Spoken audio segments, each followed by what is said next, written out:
शनाया, हे आपलं करंजी गावचं मंदिर इतकं स्पेशल काय आहे? कारण हे आपल्या करंजे गावाचं ग्रामदैवत श्री लिंगदेव रवळनाथांचं मंदिर आहे. श्री लिंगदेव रवळनाथ कोण आहेत ग?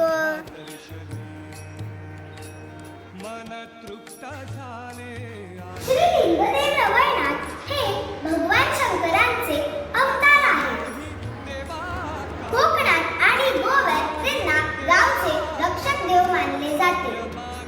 इथे कोणते खास कार्यक्रम होतात का? इथे शिमगा, देव दिवाळी, दसरा आणि श्रावणी सोमवार उत्सवात साजरे केले जातात.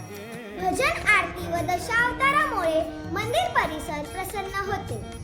इकडचं वातावरण खूप शांत आहे, कारण इथे भक्ती, संस्कृती आणि कोकणाचं प्रेम एकत्र आहे. करंजे गावची खरी ओळख म्हणजे श्री लिंगदेव रवळनाथ मंदिर. देव सगळा बघता.